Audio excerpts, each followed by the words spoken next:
Hey guys, Youngblood with you, and what I wanted to do today was actually showcase the new Argo utility vehicles, and we have two of them to play with right now. And the first one's going to be the cargo version of the Argo, otherwise nicknamed by one of my patrons the Cargo, very appropriate. And over here we've actually got the passenger transport version. Now if you're looking at these craft and you're saying, Youngblood, those look a hell of a lot alike. You're right, because they are essentially the same vehicle. Because the vehicle portion of this craft is this cockpit, the top piece that branches out to the landing gear, and the thrusters which are up there.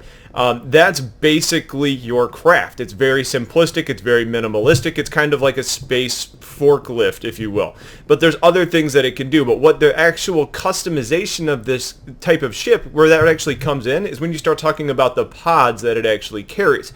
So in a way, you can think of this almost like the Vanguards. The Vanguards, you've got the Warden, which in the inside, you've got kind of that escape habitable pod. In the Sentinel, you've got the electronic warfare pod that kind of fits into the middle. And on the Harbinger, you end up having that torpedo pod that fits into the middle. With the Argos, it's kind of similar. What determines the variance is whatever it's actually holding right here. And this could probably change over time, but I'm going to go ahead and show you the two versions that we have right now. Let's go ahead and start off with the cargo version. And the cargo version can actually open up on both sides. You've got a door there, and you've got a door here. But if you're thinking to yourself, that's not a whole lot of room for cargo, like how are you supposed to fit a container through that door? Well, the back of it's actually got a ramp that's activated by this little button, which is pretty nice. You look at the ground, you've got the magnetic locking grid, so your cargo is not sliding around, as well as what could probably end up being straps. And when we talk about this, it looks like two fairly good-sized boxes. Space-wise, it looks like it holds similar to maybe something like an Avenger, maybe a little bit less when you factor in a couple different storage areas. But for a ship of this size, I mean, that's pretty good. Now, there's going to be some limitations that we're going to talk about with this ship that are going to play a part. For example, it is a utility craft, so it does not have a jump engine. It doesn't have quantum drive. So you're not going to be able to really get real far with this ship. So where you're going to see the most value in something like this is going to be dropping from orbit to planet with people or cargo and vice versa. Almost like the hull A's and B's would do for like a hull C and above. They can't land on planet. They have to offload the cargo. It's going to be used for roles like this. I could see this being good for moving large cargo items between two ships in space as well, if they've got the hangar size big enough for one of these to land. Anyways, the passenger variant of it actually is really sharp looking on the inside. It's got 8 seats, 4 on each side.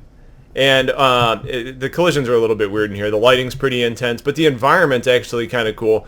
You can almost envision a couple, military bigwigs being dropped off in one of these things. But ultimately, it's just kind of a shuttlecraft that you can actually end up using.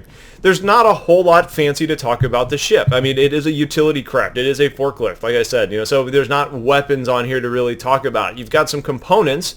For example, you've got the, the shields, you've got the power plants, you've got the coolers, but you're not having you don't really have, avionics or targeting systems or, weapons, like those types of things. You're very limited in what you have on these ships. And then finally, just design-wise, you've got some lighting on the front. And then when you get into the cockpit's a little bit screwy right now as far as the animation goes, but kind of slides to the side, you get in, and you can tell the visibility overall is actually pretty good. I mean, it's fine for what it is. And what I'm going to do next is I'm actually going to take you out and we're going to fly around in this ship so you can actually see it flying and kind of in action. And hopefully that'll give you a better idea of what you can expect out of the ship. But ultimately, it's a utility ship. We've covered a lot of the important stuff on that so far. So in flight, there isn't really much to talk about right now, since the real purpose of the ship is to be either a passenger shuttling type of ship or really a cargo mover. But we don't have cargo, and moving people around without quantum travel is challenging. And with no real weapons, it's not much good in Arena Commander either. So with that in mind, we really just kind of are testing this around Port Alizar for the time being. And while the ship is decently fast at 150 NSCM or 200 at boost, the top cruise speed of 300 means that it's not really going to be going anywhere of real distance anytime soon. Now, the ship moves pretty well as far as agility is concerned, which is actually better than I would have expected based on the shape of the ship and the real purpose. But I guess if you're landing in a hangar of a moving ship, like a big, capital ship, you probably need to be able to make those types of corrections to not kill the people that you're carrying along with yourself and do damage to that capital ship. Now the view out of the ship is pretty solid, with a few bars that get in the way, but open views for the most part. However, there's this weird little bezel in the glass in front of you, which means that it kind of catches light and kind of refracts it in a way that can be a little distracting or a little disorienting. I kind of wonder if that's going to end up being some sort of augmented reality display at some point, because I don't really see a real purpose for it being there, outside of just being a little bit different from other ships that we have. I like the placement of the displays, though, and considering you're not going to be doing much combat, if at all, the visibility issues with that bezel are really pretty minor in my mind. So once we get larger ships in that we can actually utilize this with, or cargo on a smaller scale, I'll pull the Argo out and try and give you a little bit more detailed review on the roles. But for now, I wanted you to get a peek at the ship. So if you have questions about it, please let me know in the comments. Otherwise, stay tuned for a whole lot more. Have yourselves a wonderful day, and take care.